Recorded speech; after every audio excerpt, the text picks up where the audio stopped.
Preparing for your lung bench. One block is behind you at the tallest height, and the second block is perpendicular in front of that at the medium height. It's a little closer to the first block. For this one, traditionally we would have knees together and feet apart as wide as the mat. And as you lean back into your hands, begin to slowly lower down, and the tip of your shoulder blade should touch that first block. So making any adjustments here that you need.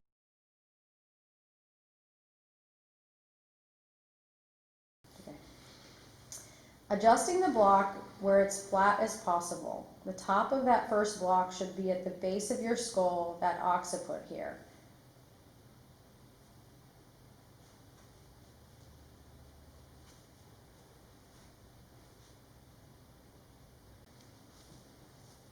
To start, we're going to have the arms out into a T position in line with your shoulders.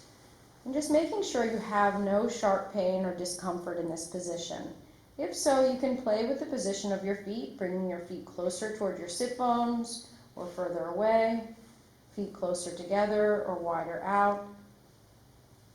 And then begin to breathe, finding your rhythmic breathing here. Inhale, expand your lungs. And then exhale, letting the weight of your bones, the weight of your body just melt into the blocks and mat underneath you. A few more deep breaths here.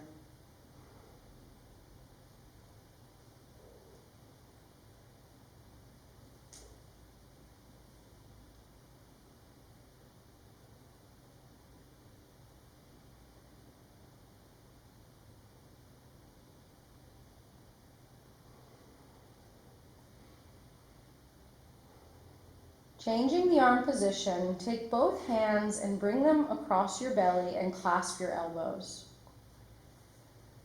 Take a deep breath and begin to bring your forearms to your forehead. Pausing here for a moment, take a deep breath. You're going to decide how deep you want to go, and know that you have control over how much of an angle you put into the shoulders and spine. This might be a place to stay. If this is too much, you can come back to where we began. You can also begin with a breath to allow the forearms to come towards the crown of the head, sliding the arms back a little further. Take another breath, and perhaps the arms can come back even further. Eventually, with each breath, allowing the forearms to hang back. And you might find a place that the body tells you to slow down or back off, and you never push through pain. The breath is also our teacher. So if the breath becomes shallow or erratic, you would want to back it off a little bit.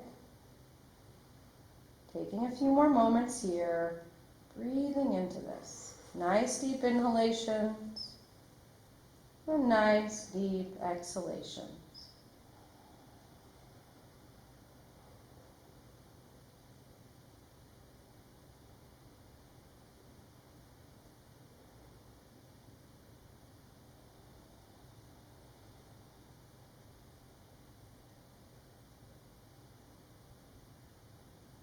About halfway through, we will begin to change the arms.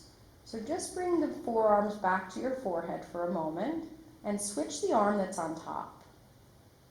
Same slow pace, starting at your forehead, take a breath there. And then begin to slowly, if it's comfortable, bring the forearms to the crown of the head. And one side may feel different than the other, so honor your body and find the angle that feels best for you. Some days this makes a very small difference, and other days this might feel like a big difference. So honor your body and your breath and continue to breathe through here.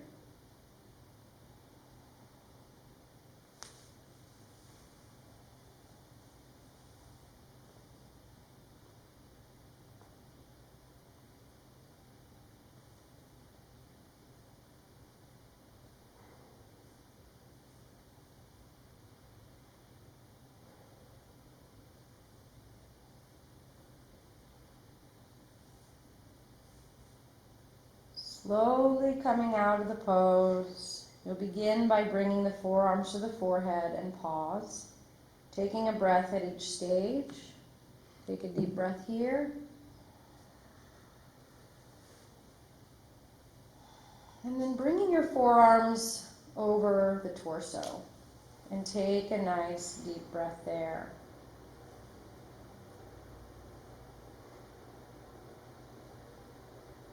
And then bringing your forearms down next to your hips and take a nice deep breath here.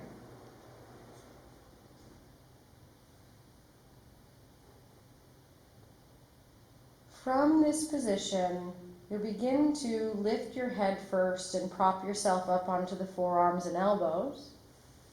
Take a breath here. And as you come up, you can begin to straighten your legs out underneath you. You can have your feet together, hip width apart, or even as wide as the mat. You might even choose to take generous bends in the knees as you fold forward for your counter pose. Inhale and exhale, folding over. All that compression that we created in the spine is now releasing. Feel that waterfall of blood flow and energy releasing between the shoulder blades, neck, and all the way down the spine. Breathing into those shoulder blades, inhale, expanding, feeling all those intercostal muscles throughout the ribs. And exhale, letting everything go here. Final breath. And releasing on that exhalation slowly. You want to walk your hands up your legs, you can. And sit up nice and tall.